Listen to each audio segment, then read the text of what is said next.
Her poor girl is playing picnic in a park with empty plates. The young billionaire approaches and asks what she's doing. She answers, "My mom said that if I pretend I'm eating, it helps with the hunger." In silence, she hands him a note, and what was written leaves him in shock. It was 3:30 in the afternoon when Grant Foster decided to leave the office. He didn't say anything to anyone. He didn't need to. As the director of the chain of hotels founded by his father, no one would question his movements. He put away some papers, turned off his computer, and took the elevator down to the ground floor. The driver offered to take him, but Grant declined with a simple gesture. He wanted to walk. He needed to walk. The downtown streets were as crowded as ever, people in a hurry, cars honking, the city in its constant motion. Grant walked on autopilot, his thoughts somewhere else. That morning's meeting with the shareholders had been tense. Numbers, statistics, profit forecasts. Everything revolved around money, always money. He walked for 20 minutes until he found the entrance to an old park. It wasn't one of those modern, well-planned parks. It was a piece of forgotten nature in the middle of the city, with old trees and lawns that needed more care. Grant wasn't sure why he went in. Maybe for the tranquility, maybe for the contrast with the excessive shine of the hotels he managed. "At least here, no one expects anything from me," he murmured to himself, following a stone path. His tie was starting to bother him. Grant loosened the knot and opened the top button of his shirt. He felt suffocated, but not just because of his clothes. There was something else, an invisible weight he had been carrying for so long that he no longer noticed. Or pretended not to notice. The park was almost empty at that hour. A few elderly people played chess on concrete tables. A man walked his dog. Two women chatted on a distant bench. Grant walked a bit further, to a quieter area under the shade of an old oak tree. That was when he saw it. A small girl was sitting on a patched blanket spread out on the grass. The blanket was faded and had a few poorly sewn mends. The child had dark and curly hair tied back in an improvised ponytail. She wore a worn-out blue dress. In front of her were 3 shallow plates, empty, and a few plastic cups, also empty. Grant stopped, observing the scene. The girl carefully arranged the empty plates, then picked up a cup and pretended to drink something. She put the cup back on the ground, took an invisible fork, and moved it around in the empty plate as though she were eating. For some reason, Grant couldn't move on. He stood there, watching. The girl seemed alone. He looked around and saw no adult nearby, just the child, her patched blanket and the empty plates. Then the girl looked up and saw him. For a moment, their eyes met. Grant felt something strange at that moment, a kind of recognition that made no sense. "Hi," he said, almost without realizing. The girl didn't reply. She just lowered her head and continued her game with the empty plates. Grant didn't know what to do. Continuing on his way seemed like the sensible option. After all, what did a child playing in a park have to do with him? But there was something about that scene that bothered him. The empty plates, the patched blanket, the girl's loneliness. He took 2 hesitant steps toward her. "Excuse me? Are you here by yourself?" The girl lifted her eyes again. They were large and dark, with an intensity that didn't match her age. "My mom went to look for work," she finally said in a low, steady voice. "Oh, I see." Grant nodded, still unsure what to do. "And what are you doing?" The question came out naturally, almost as though he were talking to a friend's daughter. But Grant had no children, nor many friends with children. His life revolved around meetings, business, and the occasional social event that always ended in talk about work. The girl looked at the empty plates, then back at Grant. "I'm having a picnic. My mom said that if I pretend I'm eating, it helps the hunger go away." There was something in the simplicity of that answer that touched Grant in a way he hadn't expected. A picnic, with empty plates. "That sounds fun," he commented, trying to sound casual. "Can I ask what you're eating?" The girl shook her head negatively. "I'm not really eating," she said, as if explaining something obvious. "I'm just pretending." Grant felt a tightness in his chest. Something was wrong with this scene. A child alone in a park, pretending to eat from empty plates. "What's your name?" he asked, stepping a bit closer. The girl hesitated before answering. "Callie." "Callie? That's a pretty name. Grant smiled slightly. I'm Grant. He wasn't sure why he was introducing himself to a stranger's child in a park. He wasn't the type to chat with strangers, let alone with children. But something about this girl, about the situation, kept him from simply walking away. Callie watched him with keen eyes, as if evaluating whether she could trust him. Then, to Grant's surprise, she opened the small, worn backpack at her side and pulled out a folded piece of paper. My mum says pretending helps, Callie said, extending the paper toward him. But I think this is better. Grant frowned, confused. He took the folded paper and slowly opened it. It was a note written in a childish hand, but perfectly legible. Please help me. I'm tired of pretending to eat. I'm really hungry. The impact of those words was physical. Grant felt as though he had been punched in the stomach. He reread the note, trying to process what he was seeing. He looked up at the girl. Callie was staring at him with a mixture of hope and shame. That was when Grant noticed the details. The slightly hollow cheeks of the girl, the thinness of her arms. Her clothes were clean but worn, and something in her eyes, a kind of weariness no child should ever know.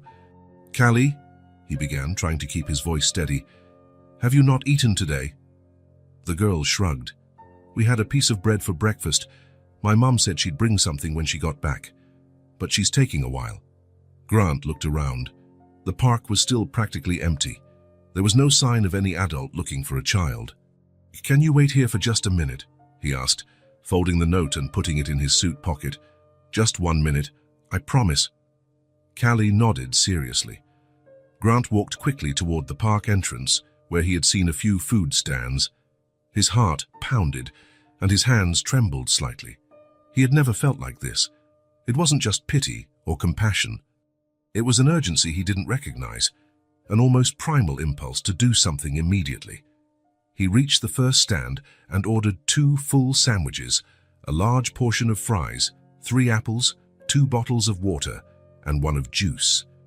The vendor looked curiously at the man in a suit ordering so much food but said nothing. Grant paid, grabbed the bags, and hurried back into the park. For a moment he feared that the girl had disappeared, that she had been just an illusion caused by fatigue or stress. But Callie was there, still sitting on the same patched blanket, carefully arranging the empty plates as though it were the most important thing in the world. I'm back, Grant said, approaching. I brought some things for us to eat. Callie's eyes widened when he began taking the food out of the bags. She stayed still, as if she couldn't believe what she was seeing. Is this all for me? She finally asked, her voice almost a whisper. Grant felt a lump in his throat. For both of us, he corrected gently. And there's more for you to take to your mom. Is that okay? Callie nodded, still looking shocked.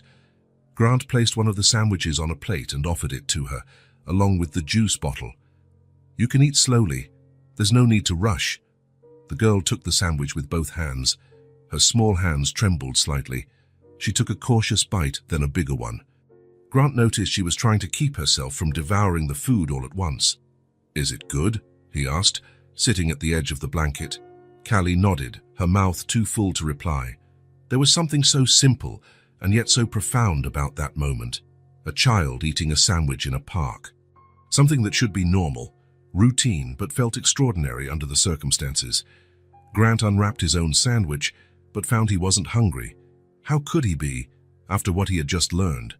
Still, he took a few bites, not wanting Callie to feel watched or judged as she ate. My mum will like this, Callie commented after a while, pointing to the second sandwich still in the bag. She almost never eats out. Where do you live, Callie? Grant asked, trying to sound casual. The girl hesitated before answering. In a car. Now. 2 words that told an entire story. In a car. Now. It meant it hadn't always been that way, that there was a time when Callie and her mother had a real home. I see, Grant said, though he really didn't. He had never gone through anything like that. He had grown up in big houses, studied at the best schools, always had what he wanted and needed. Even when his father was difficult and distant, Grant had never lacked food or shelter. Callie finished the sandwich and started on the fries, one at a time, as if she wanted them to last longer. Her eyes looked brighter now, less dull. "Do you work near here?" she suddenly asked. Grant smiled at her directness. "Yes, I have an office downtown. I work with hotels. What do you do in the hotels?" Grant hesitated. How to explain his job to a child? How to say he spent his days in meetings, reviewing spreadsheets, worrying about occupancy rates and profit margins? "I help take care of them, so people have a good place to stay when they travel." Callie nodded, seeming satisfied with the answer. "That sounds nice, working in a hotel. My mom used to work in one." Grant felt a surge of interest. "Really? What did she do?" "She cleaned the rooms, put flowers and chocolates." Callie smiled at the memory as though it was a happy one. "Sometimes she brought me extra chocolates." Grant nodded, absorbing the information. A housekeeper, probably laid off during the pandemic or due to budget cuts. It was a common story, but it took on a different dimension when seen through Callie's eyes. "And now she's looking for a job?" "Yeah," Callie answered, taking another fry. "She goes out every day, says she'll find something, but it's hard." There was a mix of hope and resignation in the girl's voice that made Grant uncomfortable. No child should know this constant feeling of uncertainty. "Your mum sounds like a very strong person," he commented. Callie smiled. "She is. She tells me stories every night, even when she's tired, and she always says things are going to get better." Grant felt a strange warmth spread through his chest. He didn't know how to name this feeling, but it was different from anything he had experienced before. It wasn't pity, nor was it just compassion. It was something deeper, more primal, a human connection that seemed to transcend all the social and economic barriers separating their realities. "Callie, I think your mom is right. Things are going to get better." The girl shrugged, a surprisingly adult gesture for someone so young. "Maybe. She always says that." They ate in silence for a few minutes. Grant discreetly watched Callie, noticing how controlled her movements were, how she set aside part of the food without touching it, probably to save for later or to share with her mom. "So you can eat everything," he said gently. "I brought more for you to take." Callie seemed relieved by his permission. "Thank you." Such a simple word, but spoken with so much sincerity that Grant felt something break inside him, a barrier he hadn't even known existed. There, sitting on a patched blanket in a forgotten park, sharing a meal with a girl he'd just met, Grant Foster felt more real than he ever had in any business meeting or fancy restaurant dinner. "Do you come to this park often?" he asked, wanting to keep the conversation going. "When it's not raining," Callie replied, carefully opening the juice bottle. "It's safer than staying in the car alone, and there's fresh air." Grant nodded, imagining what it was like for a child to spend hours in a parked car, waiting for her mother to return from job interviews. The unfairness of it all hit him hard. "You know, Callie, I like this park too," he said, though it was the first time he'd ever been there. "Maybe I'll come back tomorrow. Will you be here?" A casual question, but loaded with enormous weight. Grant realized he wanted to help, not just today, not just with one sandwich, but truly help change the situation for this girl and her mother. Callie studied his face for a moment, as though searching for signs of deceit or falsehood. After a moment, she nodded. "I think so, if it doesn't rain." "Then maybe we'll see each other again," Grant smiled. "We could have another picnic, a real one this time." A small smile appeared on Callie's face, lighting up her eyes. "I'd like that." The sun was beginning to set. Grant checked his watch. He had spent nearly an hour with Callie. The office felt so distant now, as though it belonged to another life. "I need to go now," he said, standing up. "Your mom will probably be back soon, right?" "She always comes back before dark," Callie replied, busy tucking away the extra sandwich and fruit in her small backpack. Grant hesitated. The idea of leaving a child alone in a park bothered him, but Callie seemed used to it, and he didn't want to be there when the girl's mother returned. Not now, not without a plan to truly help. "Will you be okay?" Callie looked at him with those big eyes, so wise beyond her years. "I'll be fine, I always am." Grant nodded, swallowing hard. There was so much resilience in that child, so much strength in such a small body. "See you tomorrow then," he said, taking a few steps away. "Same time?" "Same time," Callie confirmed, returning to organize her plates, which were now no longer empty. The crumbs of bread and leftover fries were like treasures in her little collection. Grant walked away along the stone path, feeling strangely light yet carrying a new weight on his shoulders. Upon exiting the park, he took out his phone to check the time. He had spent nearly an hour with Callie, an hour that somehow felt more meaningful than all of that day's meetings. The note was still in his pocket. Grant pulled it out and reread Callie's small handwriting. "Please help me. I'm tired of pretending to eat. I'm really hungry." Something had changed, not just for Callie, who now had a full stomach, but for Grant as well. He didn't know exactly what it was, but he felt a strange warmth inside, as though a part of him that had been dormant for a long time was beginning to awaken. For the first time in years, Grant Foster felt that maybe, just maybe, there was more to life than financial statements and occupancy rates. Grant returned to the park the next day, and the next, and the one after that. For an entire week, he found a way to slip out of the office for an hour, always at the same time.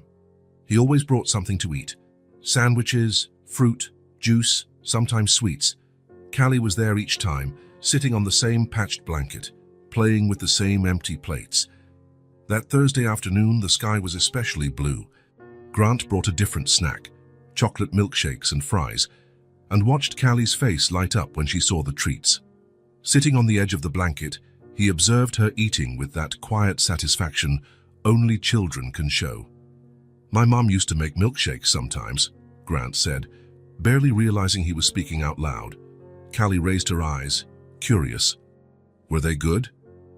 "The best," Grant smiled, and suddenly he was far away. The kitchen was large, with dark wood cabinets and a marble countertop where his mom worked. Grant was 6 years old, sitting on a high stool, watching her put ice cream, milk and chocolate into the blender. "Do you want to turn it on?" his mom asked, smiling. Grant nodded excitedly. She lifted him so he could reach the button. The blender's roar filled the kitchen, and he laughed, thrilled by the power to turn simple ingredients into something magical. Later, they sat at the kitchen table, not the formal dining table his father insisted they use for meals, drinking milkshakes in tall glasses with colorful straws. "Our little secret," his mother whispered with a conspiratorial smile. "Daddy doesn't like sweets before dinner." Grant returned to the present when he felt a light touch on his arm. Callie was looking at him seriously. "Doesn't your mom make milkshakes anymore?" The simple question pierced Grant like an arrow. "No," he replied, trying to keep his voice steady. "She died when I was little," Callie nodded, with an understanding beyond her years. "That's sad, but at least you have good memories of her." A child without a home, offering comfort to a grown man who had everything. The irony was not lost on Grant. "Yes, I have some good memories. Too few," he thought. "Far too few."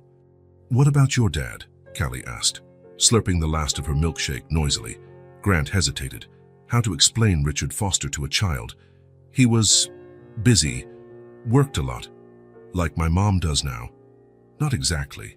My dad, he didn't need to work so hard. He chose to." The memory came without warning.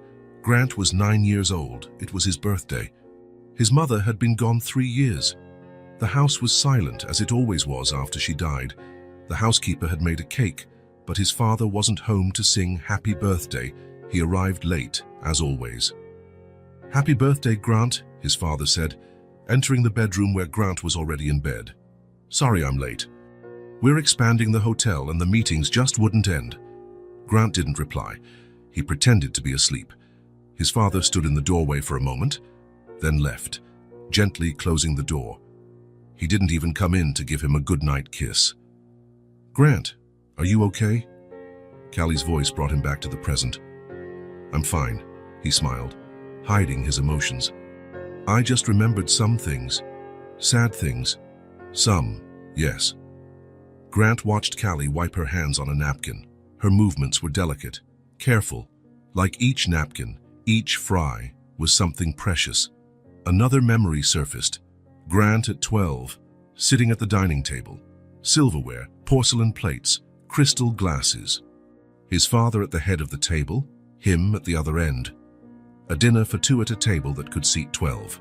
"How was school today?" his father asked, cutting his steak precisely. It was fine, Grant answered, not looking up. Fine isn't an answer, Grant. Be specific. What did you learn? What did you accomplish?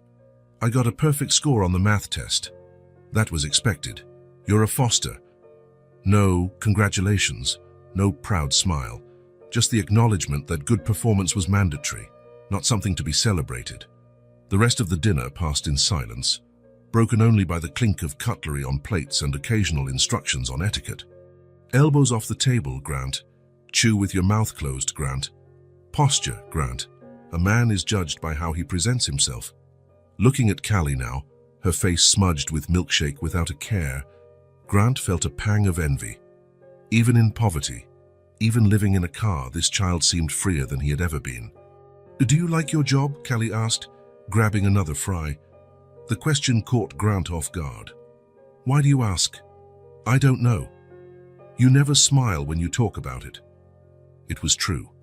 Grant tried to remember the last time he felt genuine satisfaction at work. Maybe at the beginning, when he still believed he could make a difference, change his father's legacy, create something more human. It's complicated, he replied. I like parts of it. Which parts? Grant thought for a moment. I like when I can help people have a place to stay. A safe, comfortable place. Like a home. Yes, like a temporary home. Callie nodded thoughtfully. That sounds good. Helping people have a home, even if just for a little while. Something about the simplicity of that observation struck Grant deeply. That's what hotels should be, not just money-making machines, but places that offered comfort, safety, and human warmth. When had he lost that perspective? When had the figures in the spreadsheets become more important than the people in the rooms? The answer came quickly.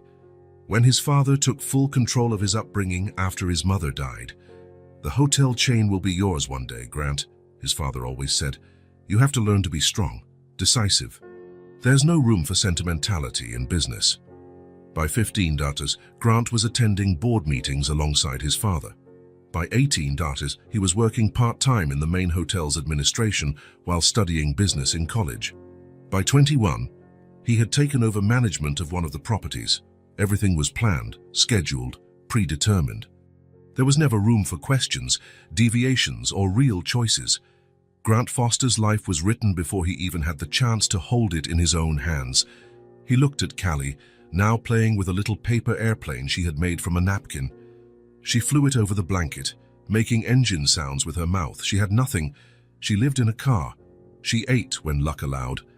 And yet, there was a freedom about her, a capacity to find joy in the smallest things that Grant deeply envied. What are you thinking about? Callie asked, noticing his gaze. How you manage to smile even when things are so hard? The girl shrugged again, that oddly adult gesture. My mom says we can always choose how we feel inside, even when we can't choose what happens on the outside. The wisdom of those words took Grant by surprise. It was exactly the opposite of what his father had always taught him. Control the outside, ignore the inside. Your mom seems very wise. She is, Callie affirmed proudly. Even when she cries in secret, she's strong. Grant felt a lump in his throat. The image of Callie's mom, a woman he had never met, crying alone so her daughter wouldn't see her despair, moved him deeply. He thought of his own father. Had he ever cried after Grant's mother died? Had he felt the same searing pain of loss? If he did, he never showed it. He just threw himself deeper into work, dragging Grant along with him. Callie went back to playing with her paper airplane.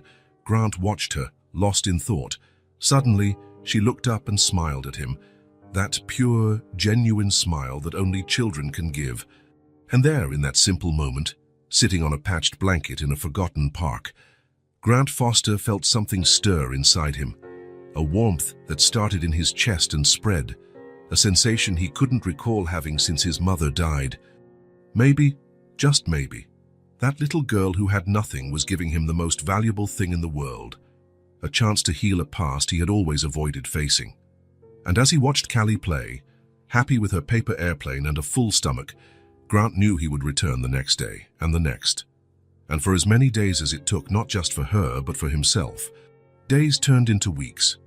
Grant Foster, director of the most prestigious hotel chain in the city, now had a routine that no one in his social circle could have imagined. Every day at 3:30 in the afternoon, he left the office. He dismissed his driver, he walked to the park, and he found Callie. In the third week, his secretary began to rearrange his schedule without him having to ask, "Mr. Foster, I moved your afternoon meetings to before 3 p.m, she said, without asking questions. "I noticed you've been leaving at the same time every day." Grant just nodded, grateful for her discretion. He wouldn't know how to explain, even if he wanted to. How could he say that his favorite part of the day was sitting on a patched blanket with a child who lived in a car? That Thursday afternoon, Grant brought something different. Besides the usual snacks, sandwiches, fruits and juice, he carried a small paper bag. "I brought something for you," he said after Callie finished eating. The girl looked at him curiously. Grant pulled a children's book with a colorful cover out of the bag. "You like stories, right? I thought you might like this." Callie's eyes widened. She took the book carefully, as if it were precious and fragile. "Is it mine? Can I keep it?" "Of course you can," Grant smiled. "Do you like to read?" Callie nodded, running her fingers over the shiny cover. "My mom taught me. At the school I used to go to, the teacher said I read better than the others." Grant noticed the "used to" in her sentence, another piece of the puzzle that was Callie's life. "You're not going to school now?" The girl shook her head. "Mom says we'll wait until we have a permanent address again, but she teaches me things. We have some books in the car." Grant felt a tightness in his chest. A smart child like Callie, out of school, another injustice to add to the list. "And where is this car?" he asked, trying to sound casual. Callie looked at him for a moment, deciding whether to trust him with this information. "Behind the Sunrise gas station near the highway, there's a vacant lot there. The owner lets us stay, as long as we don't bother anybody. Sometimes he even lets Mom use the station's restroom."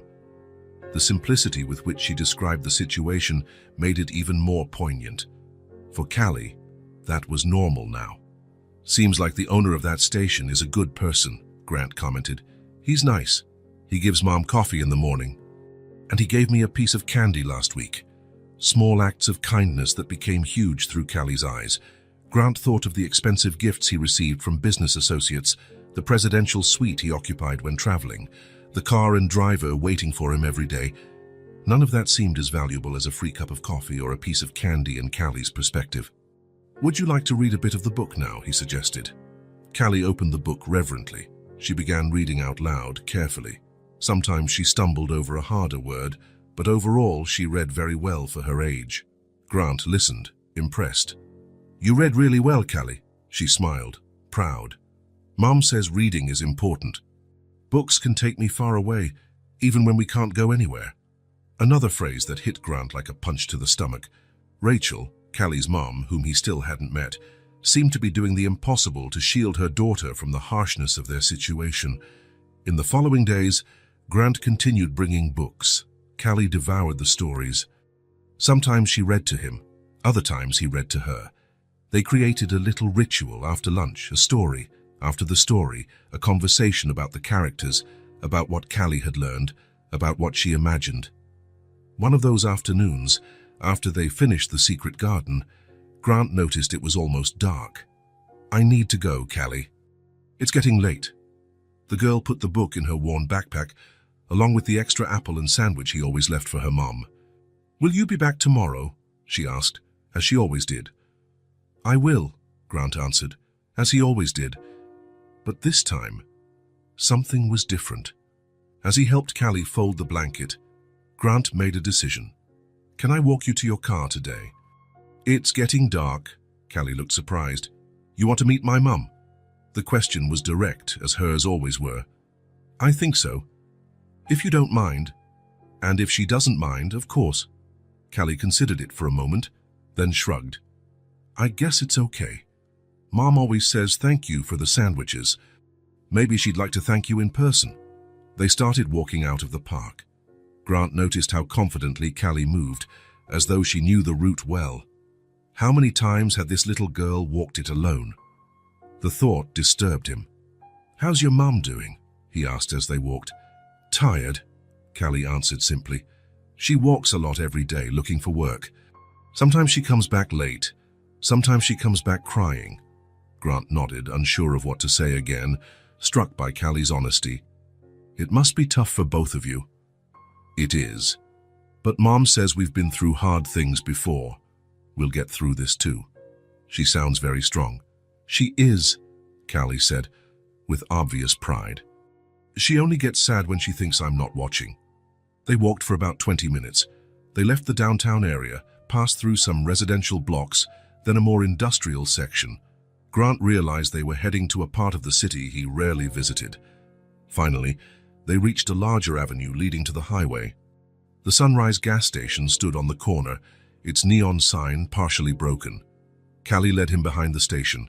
There was a small vacant lot with tall grass and a few trees. Near the fence separating the lot from the highway was an old blue sedan, paint faded by time. It's right there, Callie pointed. That's our car. Grant felt a lump in his throat. Seeing the car made everything more real. It wasn't just a sad story Callie told, it was her life. As they approached, Grant saw a woman sitting on the car's hood, writing in a notebook. She looked up when she heard footsteps. Relief crossed her face upon seeing Callie, then confusion when she noticed Grant. She was a beautiful woman despite the obvious fatigue. She had the same dark curly hair as Callie, pinned in a makeshift bun. She wore simple jeans and a white blouse, both clean but visibly worn. Her eyes, the same dark tone as her daughter's, carried a mix of strength and exhaustion. "Mom!" Callie ran to her. "I brought Grant with me." "He's the one who always gives me sandwiches." Rachel slid off the hood, closing her notebook. Her posture was tense, on alert. Grant couldn't blame her. A stranger was approaching the only place they had to call home, however precarious. "Hi," Grant said, stopping at a respectful distance. "I'm Grant Foster. I've known Callie for a few weeks now at the park. I hope you don't mind my coming here." Rachel studied his face for a moment. Grant could see the gears turning in her mind, assessing any potential threat, considering her limited options. "Rachel Moore," she finally said, extending her hand. "Callie's been talking about you a lot. Thank you for the lunches and the books." Grant shook her hand. Her palm was rough, calloused, hands that worked hard. "The pleasure is mine. Callie is wonderful company." A small smile appeared on Rachel's face. She is indeed. Very talkative when she feels comfortable. "Mom, Grant brought another book today," Callie interjected, pulling the secret garden out of her backpack, "and it's just mine. He said I don't have to give it back." Rachel looked at the book, then at Grant. There was an unspoken question in her eyes. "It's just a book," Grant said, seeing her concern. "No strings attached."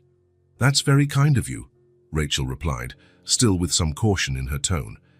"But I don't want us to feel like—" "Please," Grant interrupted gently. "It's just a book I had. Callie likes to read. It seemed like a perfect match." Rachel nodded, relaxing a bit.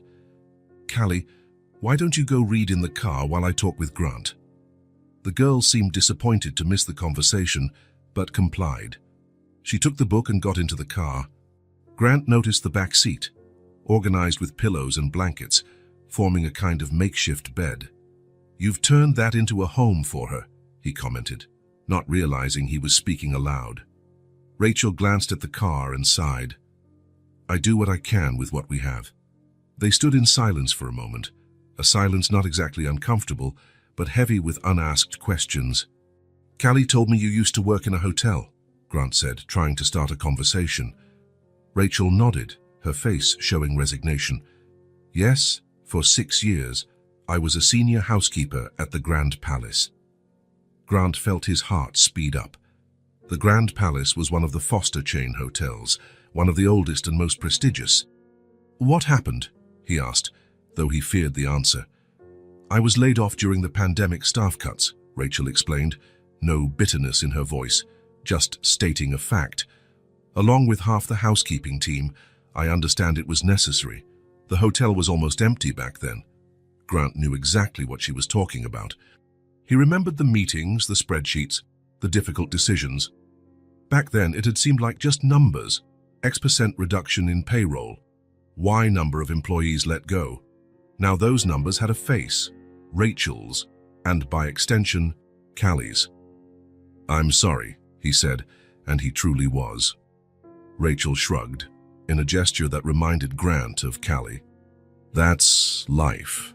I tried to find another job in the industry, but every hotel was in the same situation. Later, when things improved, they had already hired younger people without kids, more flexible. So you're looking for work now? Every day, she nodded. Anything, really. I can't afford to be picky, but without a fixed address or a reliable phone number, it's tough. And I can't take night shifts because of Callie. Grant thought about the basic requirements his own hotels demanded for hiring: address, phone, references, barriers that seemed simple but became insurmountable for someone like Rachel. How did you... He hesitated, not sure how to phrase the question without sounding invasive. End up living in the car, Rachel finished for him, with a humorless smile. It's the classic story. Lost my job, used my savings to pay rent for a few months. When that ran out, we had to leave. We sold almost everything, kept only what was essential. At least we had the cars, which was already paid off. Lots of people don't even have that. The simplicity with which she narrated her personal tragedy left Grant speechless. There was no self-pity in her voice, only resignation and surprising strength. Do you have any family who could help? Rachel shook her head. My parents died years ago. I have a brother in another state, but he has his own problems. She paused. I don't want to sound ungrateful. Many people have helped us. Mr. Garcia, who owns the gas station, is an angel. He lets us use the bathroom, sometimes gives us food. And now you, with the sandwiches for Callie. It's nothing, Grant said, feeling almost ashamed of how small his gesture was compared to their real needs. Rachel studied him for a moment. Why are you doing this, Grant? Why would a well-dressed, obviously successful man spend his afternoons with a child in a park? The question was direct, blunt. Grant appreciated her honesty. I met Callie by chance, he said. I was passing by the park, saw her alone playing with empty plates. She handed me a note, telling me she was hungry. Rachel closed her eyes for a moment, clearly upset. She wrote a note asking for food. Her voice trembled slightly. Yes, Grant said, deciding to be honest. She said she was tired of pretending to eat, that she was really hungry. Rachel turned her face away, but not before Grant saw the pain in her eyes. I thought she was okay, that our little picnic game worked. I always managed to bring something for dinner, but lunches... Grant realized she was fighting back tears, maintaining composure out of pride or habit, or perhaps out of fear of seeming weak in front of a stranger. Callie is an incredible child, he said, wanting to comfort her somehow. Strong, smart, creative. You're doing a great job with her, given the circumstances. Rachel looked back at him with a sad smile. Thanks for saying that. Sometimes I wonder if I'm ruining her life. From what I can see, you're saving her life. Every day. A moment of silence followed. In the distance, the noise of cars on the highway hummed steadily. The sun was beginning to set, casting orange tones across the vacant lot. It's getting late, Rachel remarked. I don't want to take more of your time. It was a polite dismissal. Grant understood she needed space, privacy, in the only place she had left. Sure, he replied. It was a pleasure meeting you, Rachel. Likewise. He took a few steps back, hesitating. I'll be at the park tomorrow, same time as always. If Callie wants to come, she'll love it, Rachel smiled, this time a more genuine smile. Your picnics have been the highlight of her day. Grant nodded, feeling a pang of joy at hearing that. See you tomorrow, then. See you. Grant walked away, heading back toward the city. He looked back once and saw Rachel getting into the car with Callie, the old faded sedan that was now their home. As he walked back to his downtown penthouse apartment, Grant felt something growing inside him. It wasn't just compassion or pity. It was a strong, almost urgent desire to do more, to truly help. Rachel and Callie didn't just need sandwiches and books. They needed a roof over their heads, a job, stability. They needed a chance. And maybe, just maybe, Grant Foster, the director of his father's hotel chain, could do something about it. Grant arrived at the office earlier than usual. The building was still quiet, with only a few employees around. He liked it that way. No chatter, no constant interruptions, No stairs following him because he was the founder's son. He sat at his desk and turned on his computer. His thoughts were far from the day's schedule. Since meeting Rachel the day before, he couldn't think about anything else. A former employee of the Foster hotel chain, living in a car with her daughter. The contrast was so brutal it felt physical. Grant felt a weight in his chest, a tightness that wouldn't let him breathe properly. He opened the human resources software, protected by a password only a few in the company had. As a director, Grant had full access to all hotel personnel files. He typed the name into the search field, Rachel Moore. The system took a few seconds to process.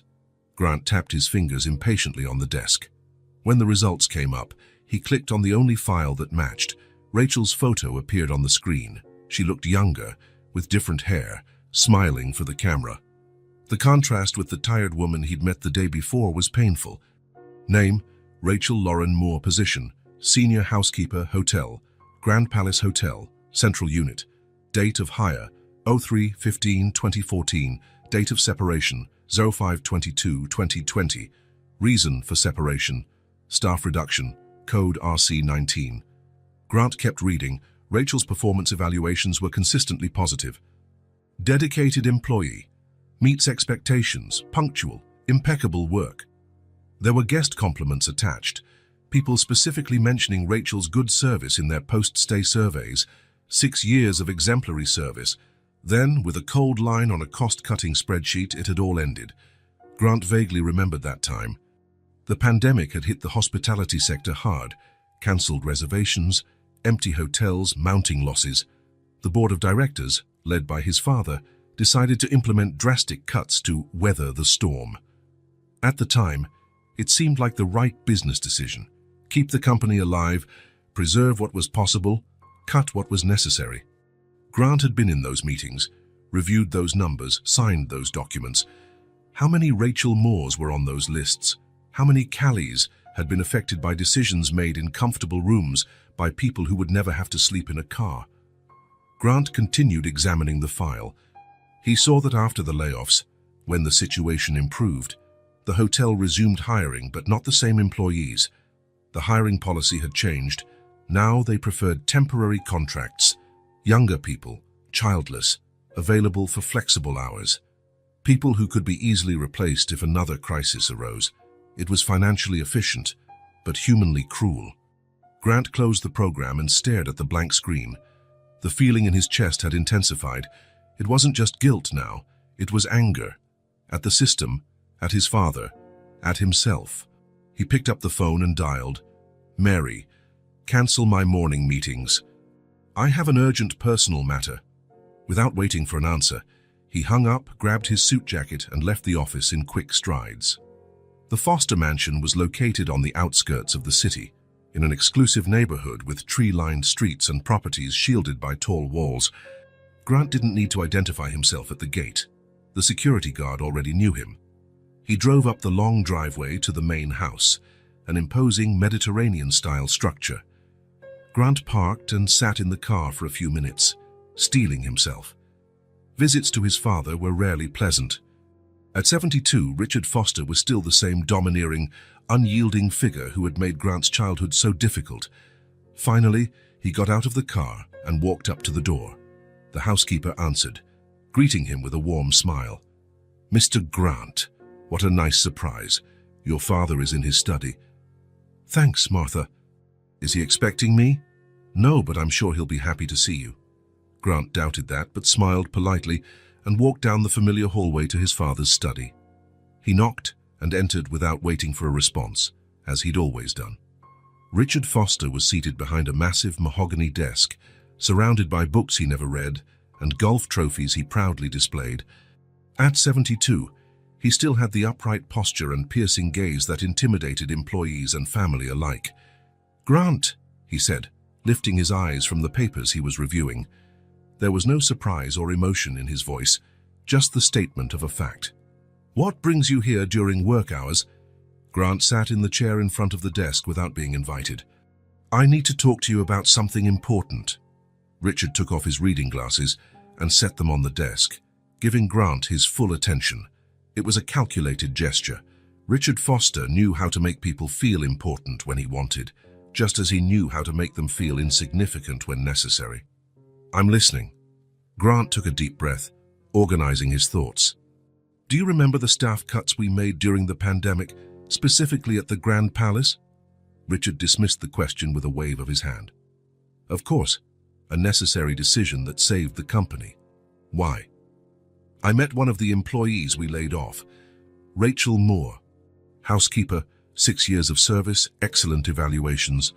Richard frowned, clearly not recognizing the name. "And?" The coldness of his response ignited something in Grant.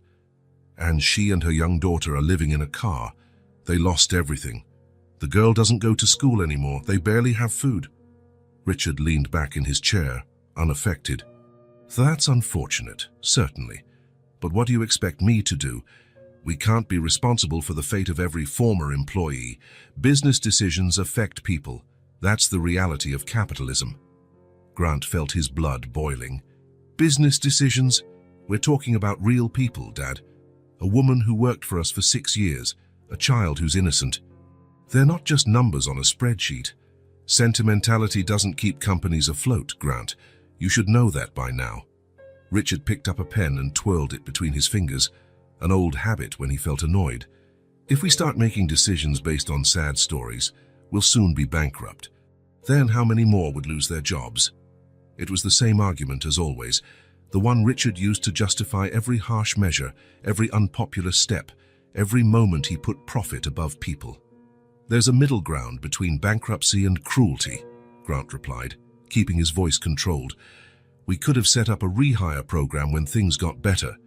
We could have offered temporary aid, anything to show we cared about the people who built our company." Richard let out an impatient sigh. "Your soft-heartedness has always been a problem, Grant, just like your mother. She also thought we could save the world, one hug at a time." The mention of his mother hit Grant like a physical blow. Richard rarely spoke of her, and when he did, it was always to belittle her naivety or excessive sensitivity. "My mother had humanity," Grant said through gritted teeth. "Something you seem to have lost along the way, if you ever had it." Richard's eyes hardened. "Watch your tone, Grant. I'm your father, not one of your subordinates. And I'm your son, not one of your employees. But you've always had trouble telling the difference, haven't you?"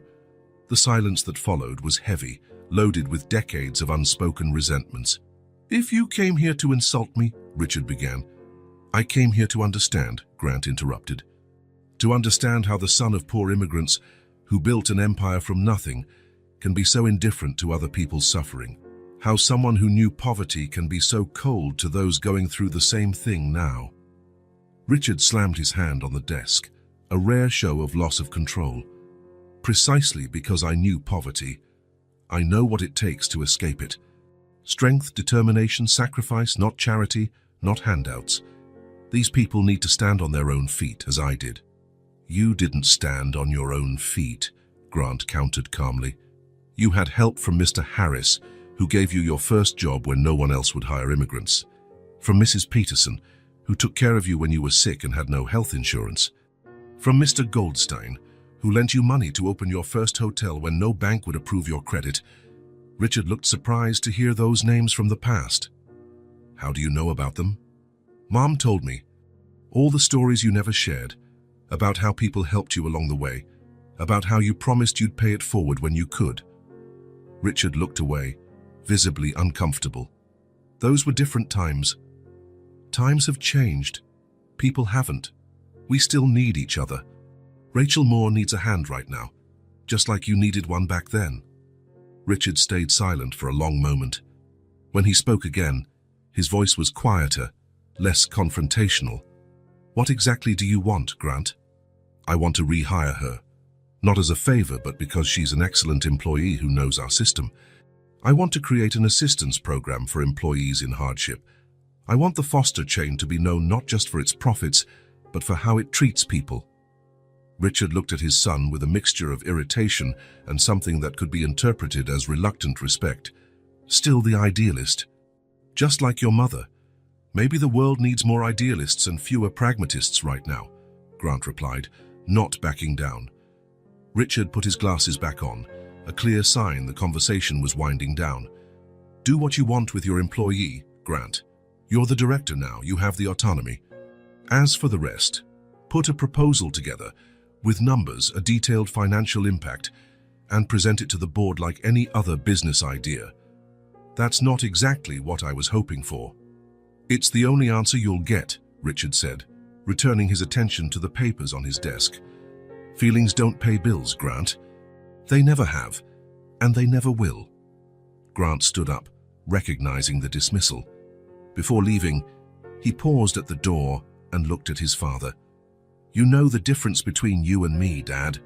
You built hotels to escape poverty. I want our hotels to help others escape it. Richard raised his eyes, and for an instant so brief Grant almost missed it. There was something different in his gaze. Not approval, certainly, but maybe a spark of understanding. Good luck with that, he said simply, and turned back to his work. Grant walked out of the mansion with determined steps. The visit hadn't been particularly productive, but it wasn't a complete disaster either.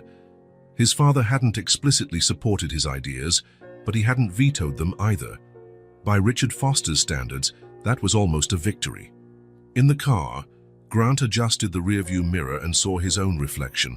For the first time in a long while, he felt he was on the right path. That he had finally found a purpose beyond simply running the family business. He picked up his phone and called his secretary. Mary, I need you to schedule a meeting with the HR department for this afternoon and pull the full file for Rachel Moore, please. We're going to rehire her. He hung up and looked at the mansion in the rearview mirror as he drove away. That was the house he grew up in but never truly lived in.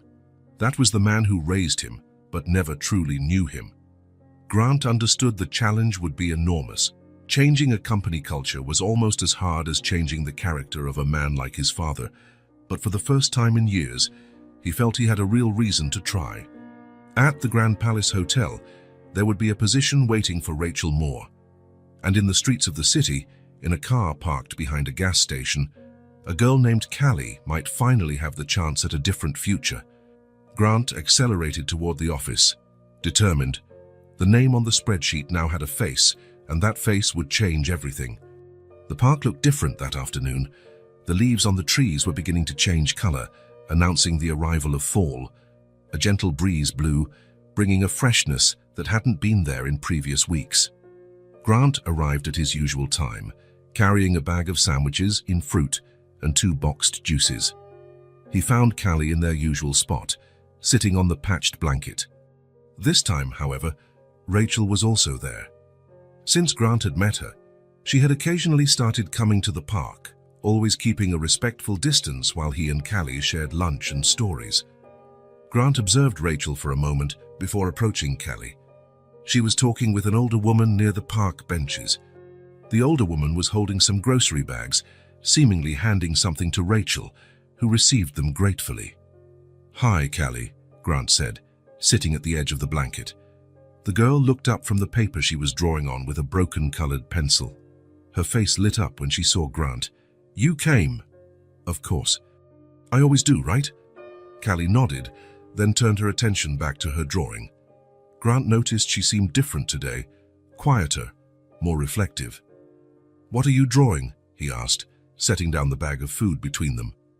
"Our house," Callie replied, showing him the paper. Grant looked at the drawing. It wasn't the car where they currently lived. It was a small, simple house with windows, a door and a chimney with a spiral of smoke.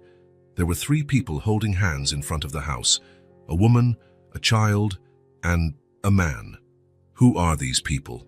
Grant asked softly, though he suspected the answer. "Me, Mom, and you," Callie answered, as if it were obvious. "When we have a real house." Grant felt a tightness in his chest. The simplicity with which Callie included him in her imagined future both moved and scared him. "It's a very nice drawing," he said, unsure how to respond to the idea of being in that family. "I know I don't draw very well. My old school had art classes, but now I don't have them." Callie shrugged. "I broke my blue pencil today. It was my favorite." Grant opened the bag, hoping to change the subject. "I brought tuna sandwiches today. Do you like tuna?" "I like everything you bring," Callie said simply, taking the sandwich he offered. They ate in silence for a few minutes. The sun was beginning to dip below the horizon, casting a golden light across the park.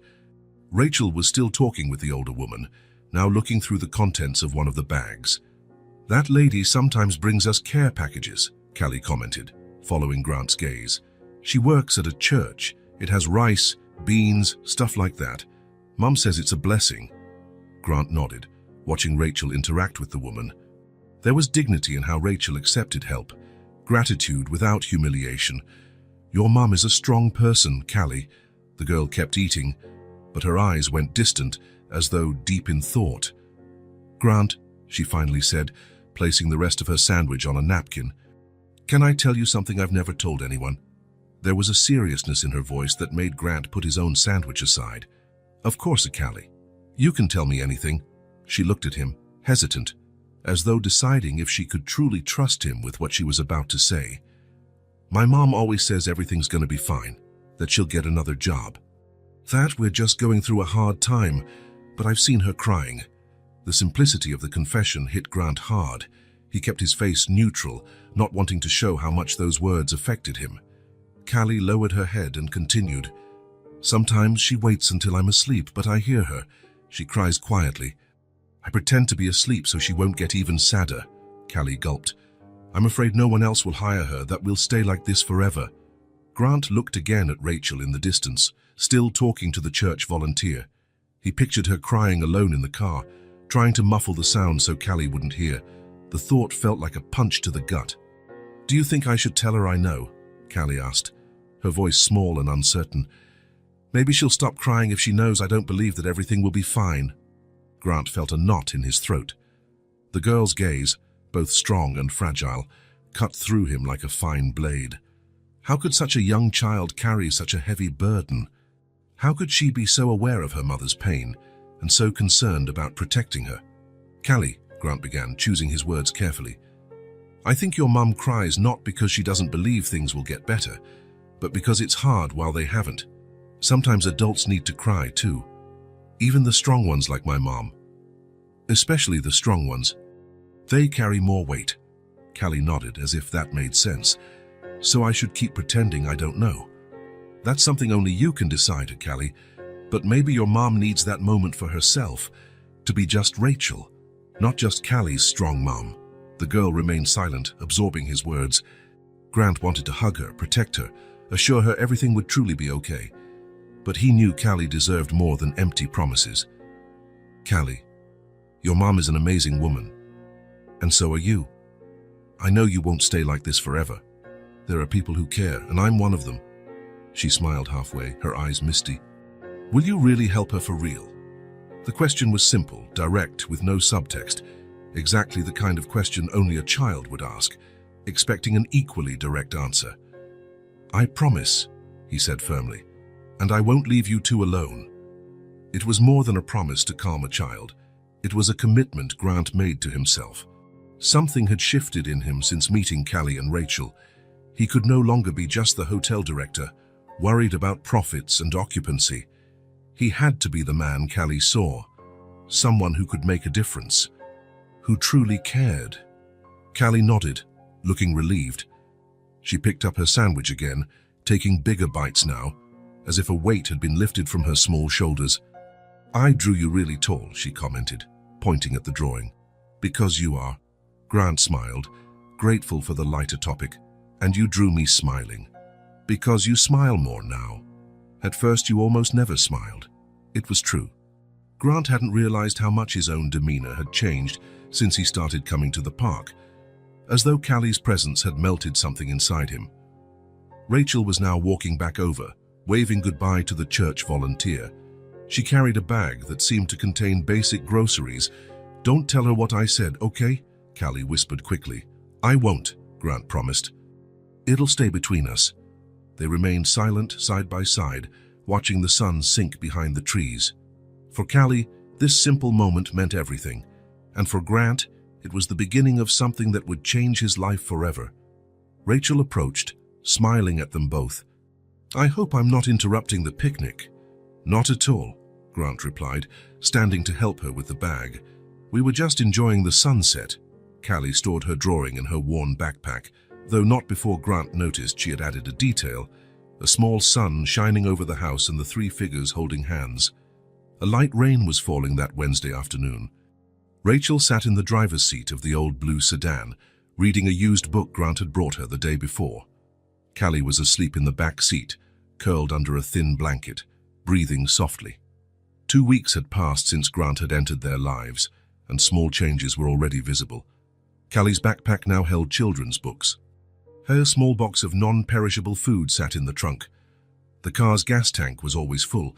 Grant insisted on helping with fuel, and after much resistance, Rachel had accepted.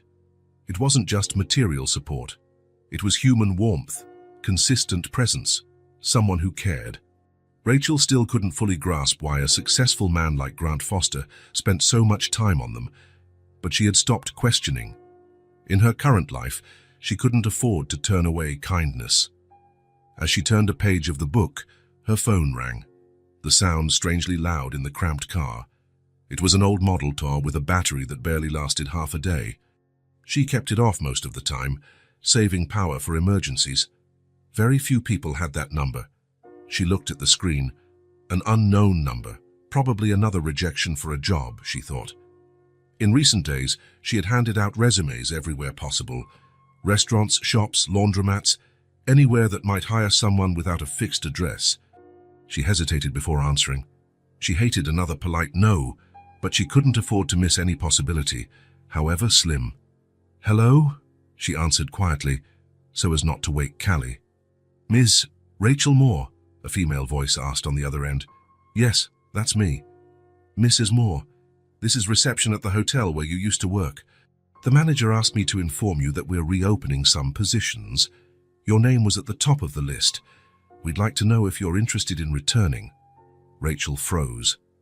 For a moment, she thought she had heard wrong. The Grand Palace Hotel, one of the city's most elegant, where she had worked for 6 years before being laid off during the pandemic. They were offering her job back. "Miss Moore, are you still on the line?" Rachel realized she had been silent too long. Yes, of course I'm interested. Thank you so much. I don't even know what to say." Her hands trembled as she held the phone. She felt a knot in her throat, a mix of relief and disbelief. "Great," the voice continued. "Could you come in tomorrow at 9 a.m. to finalize the details? Just ask for Mr. Roberts at reception." "I'll be there," Rachel confirmed, her voice still trembling. "Thank you for the opportunity. See you tomorrow then." The call ended, and Rachel stared at the phone in her hand as though it might disappear at any moment. A job. Her old job. After more than a year living on the brink, surviving on odd jobs and charity, there was finally a light at the end of the tunnel. A small movement in the back seat caught her attention. Callie was waking up, rubbing sleepy eyes. "Who was it, Mum?" she asked in a hoarse, just-awake voice. Rachel turned to her daughter, unable to contain the smile spreading across her face. "It was the hotel, honey. They want me to come back." Callie's eyes went wide, confusion first, then realization. Really? They actually called? There was so much hope in her voice, but also a carefulness, as if she were afraid to believe too much and be disappointed. Rachel knew that feeling well. It mirrored her own heart at that moment. Rachel held out her arms, and Callie clambered into the front seat, bridging the gap between them with a child's nimble ease. "We're gonna get out of this. I promise," Rachel whispered, holding her daughter close, feeling the warmth of her small body. They stayed like that for a long moment, hugging in the quiet car, with the soft rain drumming on the roof. It was a perfect moment, one Rachel knew she'd hold on to forever, no matter what happened next. "Can we tell Grant?" Callie asked, still in her mother's embrace. Rachel smiled. Of course, Callie's first thought was to share the news with Grant. In the past weeks, he had become a steady presence in their lives, especially for Callie. "Sure. We'll see him at the park tomorrow, like always." "He'll be so happy," Callie said with the confidence of a child who felt she knew someone well. "He will," Rachel agreed. Lying in the back seat that night, Callie breathing softly beside her, Rachel couldn't sleep. Her mind buzzed with possibilities. A steady paycheck, maybe a small apartment soon, Callie going back to school. Simple things most people took for granted, but that for them had become distant dreams. Something didn't quite add up, though. Why would the hotel call her back now after so long? Why would her name be at the top of the list, especially given how the hospitality industry usually worked? They generally preferred new hires, younger, more flexible, no dependents. The most obvious answer made her heart race. Grant. He worked with hotels. He'd mentioned it several times. Could he have some connection with the Grand Palace? Might he have used his influence to get her the job? Rachel pushed the thought away. She didn't want to believe all his kindness was just a setup for this kind of hidden charity. She preferred to believe the hotel valued her for the work she'd done for 6 years. The next morning, Rachel got up early, putting on the best clothes she still owned, a pair of black slacks and a simple white blouse, both clean and well ironed, thanks to a borrowed iron from the church volunteer. She put her hair in a neat bun and applied a little lipstick, the only makeup item she hadn't sold. She left Callie at the park, where the girl would read her books until Grant arrived, as they'd done for several weeks. "Behave, okay?" she said, kissing the top of her daughter's head. "I'll be back as soon as the interview's done." "You'll do great, Mom," Callie assured her with a confidence that warmed Rachel's heart. Hours later, when Rachel returned to the park, she found Grant and Callie sitting on the usual blanket, playing an improvised card game. When they saw her, both looked up simultaneously. "Mom, how was it?" Callie asked, jumping to her feet. Rachel couldn't hide her smile. "I got it. I start on Monday." Callie squealed with delight and ran to hug her mother. Grant stood more slowly, a discreet smile on his lips. "That's wonderful, Rachel. Congratulations." There was something in his eyes, a quiet satisfaction Rachel couldn't fully decipher. It was almost as if he already knew this would happen. "Thank you," she said, studying his face. It was a surprise when they called. Apparently they're rehiring some former staff. "They said my name was at the top of the list." Grant nodded, his expression showing only happiness for her news. "Makes sense. Smart companies value experienced, dedicated employees." "Grant, did you have something to do with this?" Rachel asked directly, unable to keep the doubt at bay. He seemed momentarily taken aback, then shook his head slightly. "All the credit is yours, Rachel. It always was." Rachel wasn't entirely convinced, but decided not to press. For now, she just wanted to savor the moment, the sense of relief and hope she hadn't felt in so long. "We have to celebrate," Callie exclaimed, bouncing around them. "Let's have a special picnic." Grant smiled. "That's a great idea. How about tomorrow? I'll bring something special." As Callie chatted excitedly about what she wanted for their celebration picnic, Rachel watched Grant. There was something different about him, a serenity, a profound sense of satisfaction that went beyond mere pleasure at good news. For him, Rachel now realized, it was important that she be chosen for what she'd always been: dedicated, capable, indispensable. Not as a charity case, not as a personal favor, but for her own worth. And in that moment, no matter what role he might have played in the unexpected call, Rachel felt a gratitude that words could barely express. Rachel accepted the job. Despite the revelation about Grant, despite the feeling of betrayal, she couldn't afford to say no, not when Callie needed stability, not when the alternative was staying in a car. Her first days back at the Grand Palace were a mix of familiarity and strangeness. The crisp uniform, the elegant hallways, the routine of checking rooms, changing linens, restocking amenities. Her muscles remembered every motion as if she'd never left. It was like fitting back into a place her body hadn't forgotten. Her co-workers received her with subdued warmth. Some faces were new, but many were familiar, people she had worked alongside for years. Nobody mentioned the car, the precarious situation, the time she'd spent on the streets. It was as if that hard period was just an interval, a chapter everyone preferred to skip. But something was different. The looks, the whispers, the conversations that ended when she approached.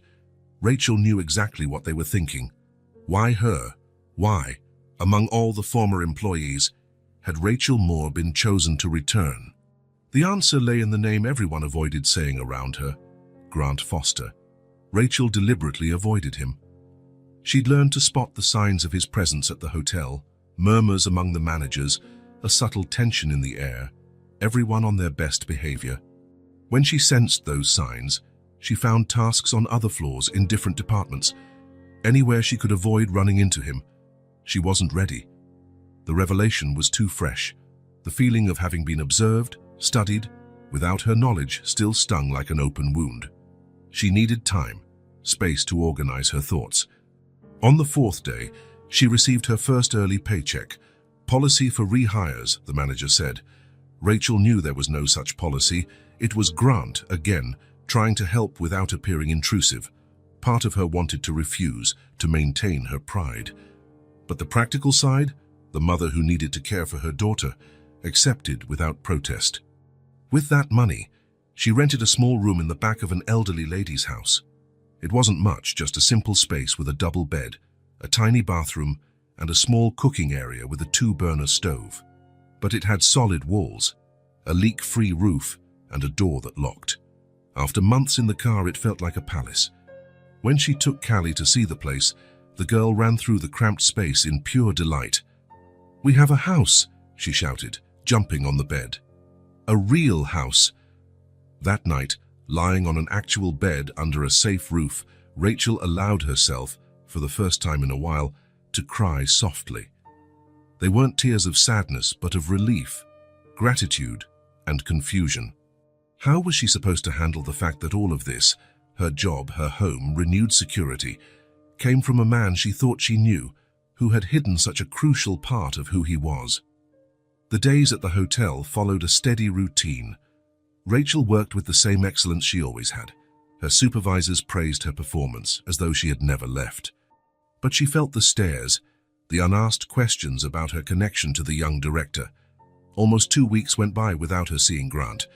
She heard occasional comments that he was traveling, in important meetings, handling the chain's expansion. A part of her wondered if he was avoiding the hotel on purpose, giving her the space she'd requested. Callie, however, asked about him constantly. "When are we going to see Grant again?" she asked often. "I miss our picnics." Rachel deflected, made excuses, said he was busy, but the truth was that she missed him too, missed the easy conversations, the way he made Callie laugh, the sense of not being utterly alone in her struggle. One Sunday afternoon, her day off, Callie became restless in the small room. "Can we go to the park?" she asked, peering out the narrow window. "That park, our park." Rachel hesitated. The park meant memories, meant the possibility of running into Grant. "I'm not sure, Callie. We could go somewhere else. There's a little playground nearby, but I want to go to our park," Callie insisted with that determination that sometimes surprised Rachel. "We haven't been there in ages." Rachel sighed. She couldn't avoid the park forever, just as she couldn't avoid Grant. Maybe it was time to face whatever needed facing. "Okay," she finally conceded. "We can go, but just for a bit." The park was crowded that Sunday. Families on the grass, children running, couples strolling. It was a snapshot of normalcy Rachel had lost for so long. Callie pulled her by the hand, eager to reach the spot where they used to meet Grant, and then there he was, sitting on the same bench as always, a book open on his lap, apparently absorbed in reading. He wore simple clothes, jeans and a t-shirt, nothing that revealed his true position. He looked more like the Grant from the park than the director of a hotel. Before Rachel could react, Callie let go of her hand and ran ahead. "Grant," she called, waving excitedly. He looked up, surprised. His face lit up at the sight of Callie, but his eyes quickly shifted to Rachel's, uncertainty clouding his expression. He closed the book and stood, unsure whether to move forward or stay put. Callie reached him first, throwing her arms around his legs with childlike enthusiasm. Grant smiled, returning the hug, but his gaze remained on Rachel, who approached slowly. "Rachel, it's good to see you," he said, his voice controlled, each word measured. She looked at him seriously, not backing down. "I'm still trying to understand. Everything was so hidden. You had your reason, I know, but I needed trust. And you took that from me." There was no accusation in her voice, just a painful truth. Grant lowered his gaze, accepting the reproach without defense. I made a mistake, not because I wanted to deceive you, but because I was afraid it would look like I was just doing charity, that I didn't see your true worth. I wanted you to have the chance without knowing it came from me. Sensing the tension between the adults, Callie stepped aside to play with some fallen leaves on the grass. Rachel watched her for a moment, seeing how her daughter laughed at something so simple, how she found joy where many would find none. It was a lesson Rachel realized she needed to learn again. She likes you, a lot, and I know you care about us. It was a hard admission, but true. Despite her hurt, Rachel knew Grant's care was genuine. The stories of his own childhood, the way he treated Callie, the respect he had always shown her, even at her lowest. None of that could be faked by someone with ulterior motives. Grant took a small step forward, closing the distance between them. Give me a chance to show you that all this, the hotel, the care, what we've built, was real. Rachel glanced again at Callie, who was now stacking leaves, fully absorbed in her game.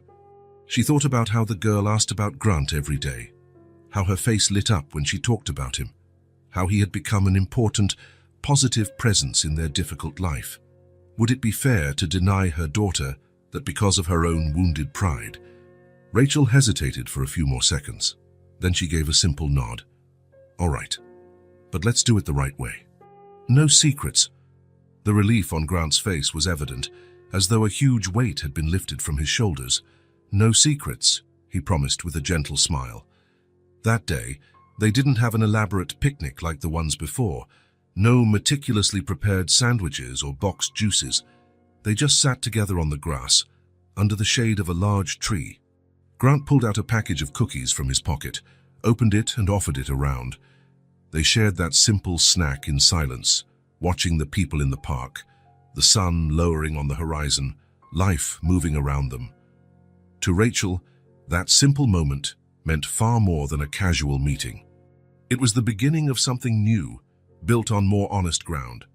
A restart she hadn't expected but now found possible.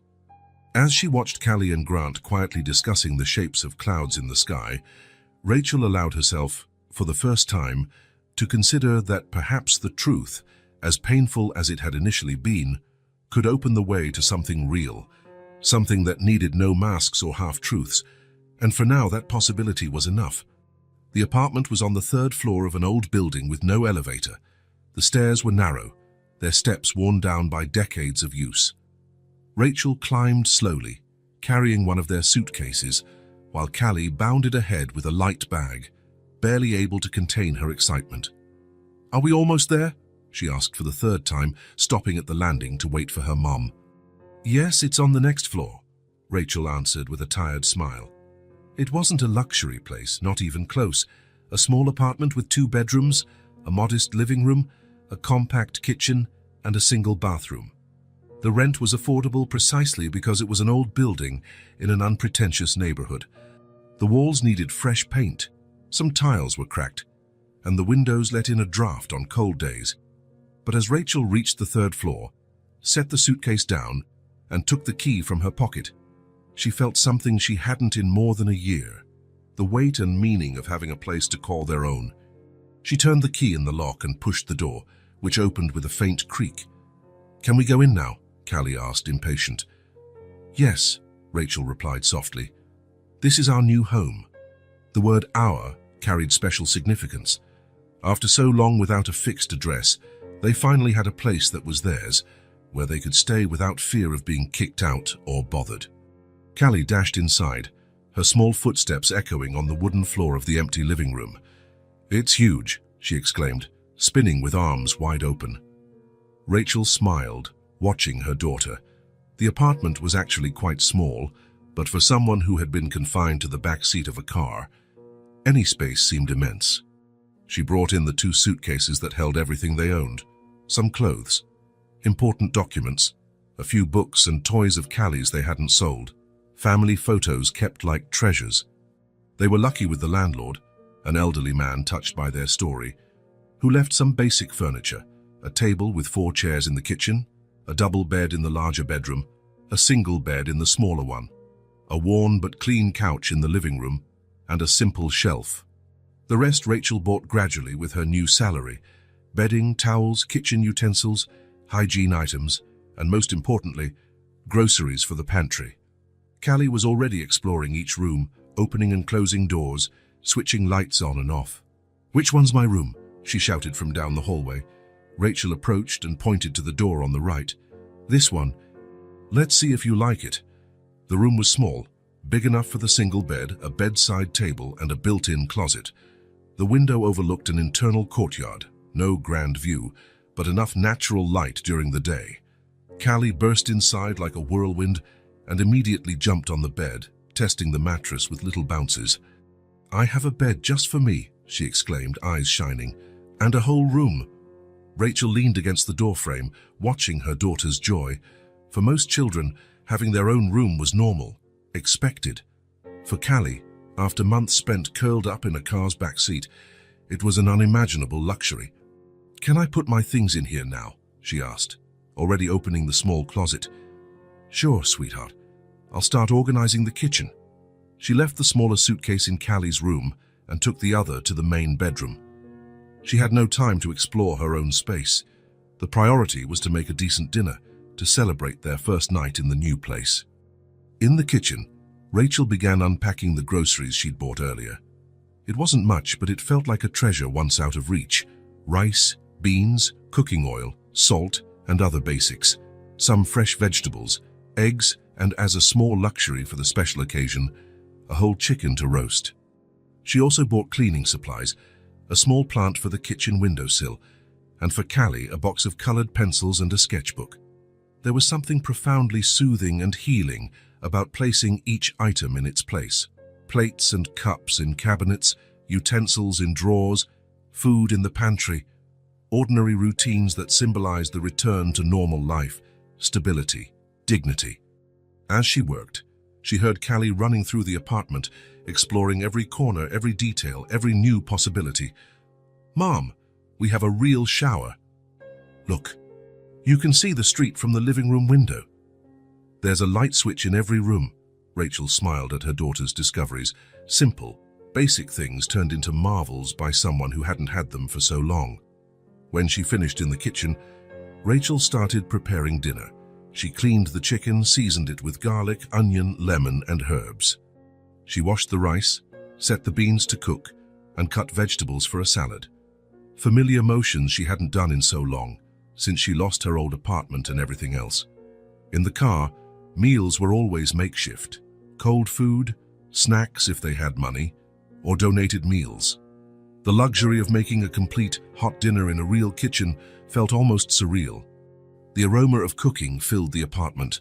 Rachel opened the windows to let in the evening breeze.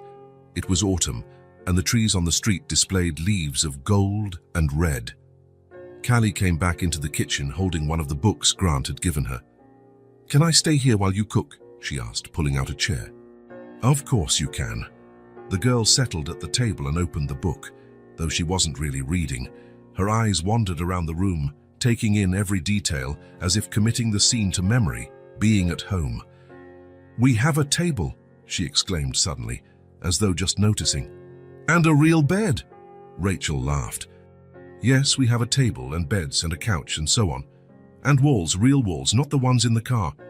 The girl got up and touched the kitchen wall, running her fingers over the slightly rough surface, feeling its solidity. Rachel felt a knot in her throat. Callie's happiness over such basic things was both beautiful and heartbreaking. No child should be amazed by having walls around them, a roof overhead. Those should be guaranteed, not luxuries. But there was no bitterness in that moment, only gratitude for having survived, for staying together, for finding their way back to stability. When dinner was ready, Rachel set the table with care. No fine china or embroidered tablecloths, just simple plates, utensils, and glasses, but all clean. She served them generous portions: fluffy white rice, dark, fragrant beans, golden roasted chicken, and fresh salad. "Come, Callie. It's ready." The girl closed her book and sat down, eyes wide at the simple feast. "All this is ours." "Yes, sweetie," All ours. Callie closed her eyes, smiling before taking her first bite. This is the best smell in the world. Rachel watched her daughter eat with appetite and delight, savoring every bite as if it were the finest meal ever made. And, in that moment, it was. The taste didn't just come from the ingredients, it came from freedom, safety, the feeling of finally being home. For the first time in a long while, Rachel wasn't worried about tomorrow. She wasn't wondering where their next meal would come from, or if they'd have to move again, or if someone would knock on the car window in the middle of the night. There was food in the kitchen, a door that locked, and rent paid for the first month. And the dreams she had buried, those she feared to even imagine, were now sprouting again. She could think about enrolling Callie in a local school, about buying a vase of flowers for the living room, about inviting Grant over for dinner someday to thank him, now that the sting of his secret was slowly healing. Small plans for a future that, for the first time in a long time, felt possible. Thank you, Mom, for not giving up. Callie's voice was small but carried a depth beyond her years. Rachel's eyes moistened. How could she explain to a child that there had been moments she almost did give up? That there were nights, with Callie sleeping in the back seat, when she'd stared at the dark sky wondering if she could go on. That the pain, fear, and humiliation almost broke her many times.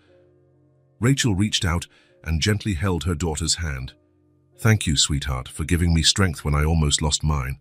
It was true. In the darkest times, Callie had been the reason she kept going. The need to protect her child, to ensure Callie had a chance at life, was what prevented her from surrendering. They continued eating in a comfortable silence, simply savoring the meal, the security, the precious simplicity of that moment. They were celebrating not only the food, but also the safety, the dignity, and the love that had endured everything. Later, after the dishes were washed and put away, after the kitchen was cleaned, Rachel prepared a bath for Callie. Another simple luxury, a warm bath without rushing, in a real bathtub, not in a public gas station bathroom or a restaurant sink. Look at all the bubbles, Callie squealed, plunging her hands into the foamy water. Rachel smiled, watching her daughter splash around as though it were her first bath. In a way, it was the first in a long time, with genuine comfort and safety. After the bath, with Callie dressed in clean pajamas, Rachel led her to her bedroom. The bed was made with new sheets and a soft blanket. It wasn't luxurious, but it was far beyond the car seat. Can I read a bit before sleeping? Callie asked, already climbing under the covers. Just for a little while. It's late. Rachel turned on the small lamp on the nightstand. Another little luxury, having a light on at night without worrying about draining a car battery. She kissed Callie on the forehead and left, leaving the door slightly open. She returned to the kitchen and poured herself a cup of tea, carrying it to the living room. She sat on the couch, simply taking in the silence, the safety, the indescribable feeling of truly being home, a real home. Small, simple, imperfect, but theirs. A place to restart, to heal old wounds, to build new memories. A starting point for a life that, at last, was open to possibilities again. Tomorrow, there would be more to tidy, more to organize. Enrolling Callie in a nearby school, settling into her new work routine at the hotel, the little daily challenges of rebuilding their lives from scratch. But tonight, in this moment, there was only gratitude for the safe roof, the locked door, the food in the pantry, the job that had offered her a second chance, for Callie sleeping soundly in her own bed, and, yes, also for Grant, who, despite his mistakes, had reached out a hand when they needed it most. Rachel closed her eyes and took a deep breath. The smell of home-cooked food still lingered in the air, mixed with the scent of soap and freshly laundered clothes, the smell of normalcy, dignity, hope, the smell of a real home. The sun shone brightly that Sunday in the fall. The trees in the park displayed leaves in golden and reddish hues, and a gentle breeze occasionally shook the branches, sending a light shower of dried leaves onto the green grass. Grant arrived early, carrying 2 large baskets and a backpack. He chose the spot carefully, the same peaceful corner where he'd first found Callie, under the generous shade of an old oak tree. He spread out a red and white checkered blanket on the grass, so different from the patched blanket he'd seen in the beginning. Methodically, he began arranging what he had brought. He took from the baskets plastic containers of salads, various sandwiches wrapped in parchment paper, fresh sliced fruit, still warm artisan bread, homemade cakes, assorted cheeses. From the backpack, he pulled out thermoses of coffee, natural juices, and fresh water. Lastly, he placed a small vase of wildflowers in the center of the blanket. He looked at the end result and smiled, satisfied. It was more than just food. It was a celebration, a symbol of everything that had changed in their lives over the past few months. As he finished the final details, he saw Rachel and Callie walking down the stone path. The difference in them was evident, even from a distance. Rachel walked with her head held high, no longer weighed down by that invisible burden. She wore a simple but lovely dress, her hair tied with a colorful scarf. Callie bounded at her side, wearing denim overalls and new sneakers, her small backpack on her shoulders. When they spotted the picnic already laid out, both slowed in surprise. Callie recovered first, running the last few yards in excitement. "Wow, it's a feast!" she exclaimed, stopping at the edge of the blanket, eyes wide at the abundance. Grant laughed, delighted by her reaction. "I thought it would be nice for us to celebrate." "Celebrate what?" Callie asked, already kneeling on the blanket to examine each item in curiosity. "Everything," Grant replied simply. "Your new apartment, you going back to school, your mom's job, everything." Rachel approached more slowly, visibly touched but maintaining her characteristic reserve. She gave Grant a warm, genuine smile. "You didn't have to do all this." "I wanted to," he said, gesturing for her to sit. "I figured it was time we do this the right way." Rachel settled beside him, taking in the bounty of food. It was impossible not to remember that very first time Grant saw Callie, a hungry child, pretending to eat from empty plates. Grant poured each of them a cup of juice. "This is carrot orange," he said, handing a cup to Callie, "and grape for you, Rachel." "I made it this morning." "You made all this?" Rachel asked in surprise. "Well, not everything. The bread is from the bakery down the street, and the cheeses are from a specialty shop. But the rest, yes, I found out I like cooking." He shrugged, almost shyly. "Something else I learned from you two." Conversation flowed naturally as they ate. No tension, no secrets, no fears. Just three people sharing a meal beneath the autumn sun. Callie chatted excitedly about her new school, which she had started 2 weeks ago. "My teacher says I'm good at math, and there's a huge library with more books than I can read." Rachel talked about her little victories at work, a promotion to floor supervisor, recognition for her dedication, plans to do a hotel management course in the evenings. "The manager said I can advance if I keep it up. Maybe even work in administration one day." Grant listened more than he spoke, content just to be there, watching the transformation in the two lives that had touched his own so deeply. From time to time, he glanced at the exact spot where Callie had sat that first day, with her empty plates and a desperate note. Life sometimes changed in an instant, with seemingly small decisions. If he had chosen a different route that day, or ignored a lonely child in the park like so many probably had. "What are you thinking?" Rachel asked, noticing his distant gaze. "About how small decisions can change everything," he answered honestly. She nodded, understanding without needing further explanation. After the meal, Callie, bursting with energy, spotted some butterflies near a flower bed and ran off to observe them. Rachel and Grant remained seated side by side, comfortable in the silence. Grant was the one to break it, his voice serene. "You know, this place has taught me a lot. When I first met you two, I thought I was helping, but I was the one who got saved. The truth is, I needed to remember what really matters. I never had my father's affection. He was always cold, distant. My mom died when I was a boy. Since then, it's just been work, expectations, silence. I grew up believing being alone was normal." He paused, watching Callie chase the butterflies, laughing when they flitted from her reach. Then he turned back to Rachel. "But now I know what it's like to have a family, to have people to share meals, quiet moments, life with. You taught me that." And I'm grateful for every day with you. Rachel, moved by his sincerity, placed her hand briefly on his, a gesture of contained but profound tenderness. Sometimes life flips us upside down so we can see where the right side is. Grant smiled, recognizing the simple wisdom of her words. They perfectly summed up the journey of the three of them. A wealthy man with ample resources but poor in connection, a woman and a child, rich in love but robbed of the basics to survive. Their meeting that changed everyone. Callie ran back, cheeks flushed from running, small grass stains on her hands and the knees of her overalls. She threw herself onto the blanket between them, laughing loudly. "There are so many butterflies," she exclaimed, grabbing a piece of chocolate cake. "They're so fast." She bit into the cake with gusto, crumbs gathering at the corners of her mouth, not caring about the dirt on her hands. She was just a child being a child. Free, happy, safe.